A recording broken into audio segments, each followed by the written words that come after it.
जो हिटलर शाही वाला अंदाज है, उस अंदाज के अंदर नरेंद्र मोदी इस देश के अंदर सरकार चला रहे हैं। बीजेपी तो एक ऐसी विचारधारा है जहां पर जो संविधान को ख़त्म करके मनुस्मृति को लागू करना चाहती है। जो बाई इलेक्शंस हुए वहाँ पर किस तरीके से पुलिस को इस्तेमाल करके वोटर्स को वोट ही नहीं डालने दिया।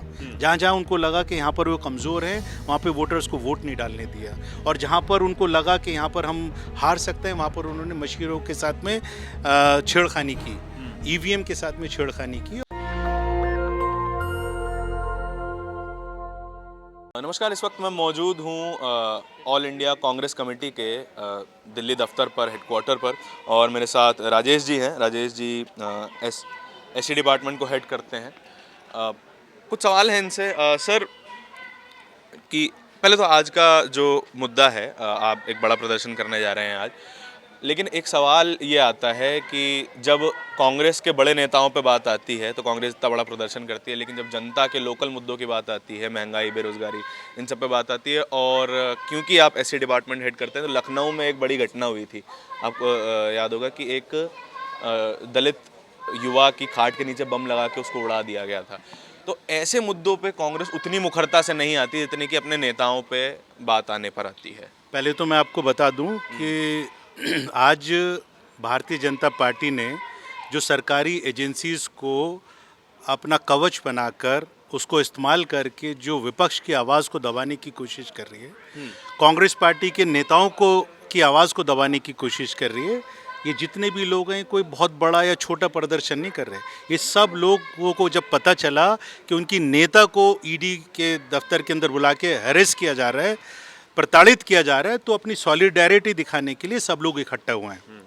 और एक कांग्रेस पार्टी के नेता सिर्फ 24 अकबर रोड पर नहीं, पूरे देश भर के अंदर इस तरीके से मजबूती के साथ में अपने नेतृत्व के साथ में अपना समर्थन देने के लिए हम लोग खड़े हैं। दूसरी बात जो आपने कही कि कांग्रेस पार्टी अगर कोई और मुद्दे होते हैं उसके ऊपर आवाज़ नहीं उठाती है, कोई ऐसा मुद्दा नहीं है देश के अंदर जिसकी आवाज़ राहुल गांधी जी ने और कांग्रेस पार्टी ने ना उठाई हो। दलितों के ऊपर अगर उत्पीड़न की बात आई तो हाथरस के अंदर जो कांड हुआ उसमें राहुल गांधी जी ने आवाज़ उठाई। दिल्ली, लेकिन उसके बाद जब उन्हें राहुल जी को रोका गया तो उसके बाद उन्होंने फिर उस मुद्दे में बात ही नहीं करी। बात कौन बता रहा है? रोका गया, उसके वो आवाज़ ही पूरे देश के अंदर राहुल गांधी जी और प्रियंका गांधी जी की वजह से पूरे देश को पता चला कि इस तरीके से एक दलित बच्ची के साथ में दुराचार हुआ, उसको जला दिया गया, उसको मार दिया गया, और रात के अंधेरे में उसको पेट्रोल डाल के आग लगा दी गई। ये राहुल गांधी जी की वजह। उसी तरीके से दिल्ली कैंट के अंदर एक बच्ची के साथ में जब बलात्कार हुआ तो उसको उसके घर पे मिलने के लिए राहुल गांधी जी गए, जिसकी वजह से उनका ट्विटर को हैक कर दिया गया, उसको बंद कर दिया गया। आगरा के अंदर एक गरीब दलित परिवार के नौजवान को जब पुलिस के कस्टडी के अंदर मार दिया गया तो प्रियंका गांधी वहाँ पर गई। आप कैसी बात कर रहे हैं? पूरे देश के अंदर अगर गरीबों की आवाज़, दलितों की आवाज़ और वंचितों की आवाज़ कोई है तो हमारे कांग्रेस पार्टी का नेतृत्व राहुल गांधी और सोनिया गांधी है। रही बात विपक्ष की, ये सवाल मैं पूछना चाहता हूँ कि जो विपक्ष है, अगर डेमोक्रेटिक सिस्टम से संविधान को मानकर देश के अंदर शासन करना चाहता है और सरकार चलाना चाहता है तो उसके अंदर विपक्ष को मजबूत रखना ज़रूरी है। विपक्ष की आवाज़ को ख़त्म करने का मतलब, विपक्ष की आवाज़ को दबाने का मतलब है कि संविधान का वो उसको ख़त्म करने का काम कर रहे हैं। तो ये कोई डेमोक्रेटिक सिस्टम नहीं है। एक सवाल और ये है कि कांग्रेस पार्टी हमेशा कहती है कि बीजेपी इस वक्त देश के लिए सबसे बड़ा खतरा है ना, लेकिन मैं जब विपक्ष को देखता हूँ तो वो आपस में ही लड़ता हुआ ज़्यादा दिखाई देता है। अरविंद केजरीवाल जब कहते हैं कि दिल्ली चुनाव में हम गठबंधन कर लेते हैं तो कांग्रेस पार्टी मना कर देती है।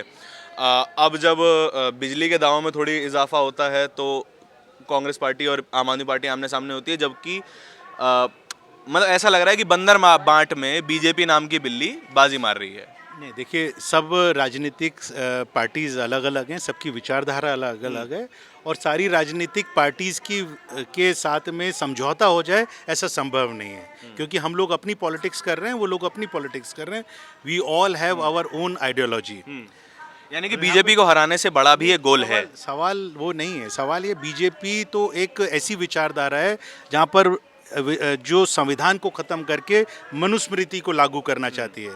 कांग्रेस पार्टी उसका विरोध करती है।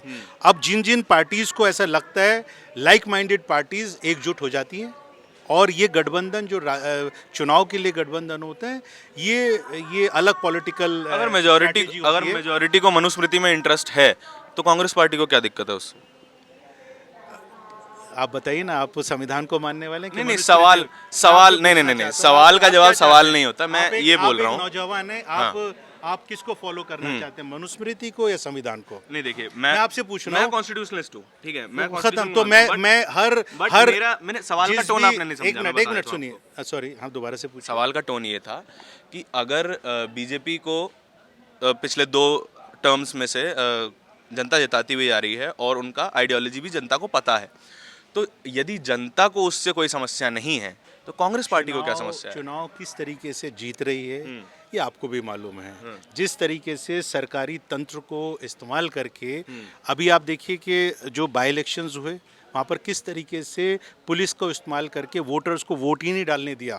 जहाँ जहाँ उनको लगा कि यहाँ पर वो कमज़ोर हैं, वहाँ पे वोटर्स को वोट नहीं डालने दिया, और जहाँ पर उनको लगा कि यहाँ पर हम हार सकते हैं, वहाँ पर उन्होंने मशीरों के साथ में छेड़खानी की, ईवीएम के साथ में छेड़खानी की। और ये पूरी तरीके से मैं आपको बताऊं कि जो फासिस्ट तरीका है, जो हिटलर शाही वाला अंदाज़ है, उस अंदाज़ के अंदर नरेंद्र मोदी इस देश के अंदर सरकार चला रहे हैं। और ये देश के संविधान के लिए, देश के वर्तमान के लिए और देश के भविष्य के लिए भी बहुत खतरनाक है। आने वाली जनरेशन्स के लिए अंधकार है। जिस तरीके से अभी अग्निपथ लेकर आए, वो अग्निपथ क्या है? नौजवान सीधे तौर के ऊपर उनका भविष्य अभी से रिटायर कर दिया उन्होंने। जिस नौजवान की अभी जवानी की आंख खुली है 17 साल की उम्र में, उसको 21 साल की उम्र में रिटायर करके घर पे बैठा देंगे। He is fit for nothing. अच्छा, काउंटर आर्ग्यूमेंट इस बात पे ये है कि कौन सा ऐसा 23 साल का नौजवान है जिसके पास 4 साल की ट्रेनिंग है और हाथ में अच्छा खासा रुपया है, तो वो तो उस पैसे को खुद पर लगा के और बेहतर ह्यूमन रिसोर्स बन जाएगा। देखिए, ये एक डिबेट का इशू है। इसके अंदर आप टीवी के ऊपर अगर बात करेंगे तो यू विल, तो केवल काउंटर आर्ग्यूमेंट आपको बता कुछ नहीं, मैं बता देता हूँ आपको, मेरे को कोई प्रॉब्लम नहीं है। Then you sit with me, I will give you complete details and explanation and I will make you convince कि किस तरीके से ये अग्निपथ की, अगर आप बात कर रहे हैं, एक नौजवान की बात कर रहे हैं, नौजवान को जब रिटायर कर देंगे 4 साल के बाद में, वो उनका जो दूसरा एजेंडा है, वो एजेंडा है कि उसको इस्तेमाल करेंगे माइनॉरिटीज़ के ऊपर, मुसलमानों के ऊपर, धर्म की राजनीति को अपनी मिलिटराइज करने की बात कर रहे हैं 100%। बिकॉज वो एक इक्विप्ड होगा और ट्रेंड नौजवान होगा कि उसको बहुत आसानी से धर्म के अंदर धर्म का पट्टी पहनाकर उसको इस्तेमाल कर ये देश के अंदर अराजकता फैलाने का काम इनकी प्लान है, ये षड्यंत्र है। मैं सीधे तौर पे आरोप लगाता हूँ। देखिए, हमारे लिए पक्ष विपक्ष सब बराबर हैं, ठीक है, तो हम अपने ताईं और अपने जितने भी जनता है उसके मन में जितने भी सवाल हैं उन्हें पक्ष या विपक्ष जो भी हो उनसे पूछते रहते हैं। आपको हम इस बारे में मामले में गलत भी लग सकते हैं, लेकिन ये हमारा काम है और हम अपना काम करते रहेंगे और आपके लिए कहानी, आपके लिए सवाल, जो भी पावर का प्रतीक इस माइक के सामने खड़ा होगा उससे पूछते रहेंगे। कैमरे के पीछे मेरे साथी आशीष के साथ AICC से मैं धारण, धन्यवाद।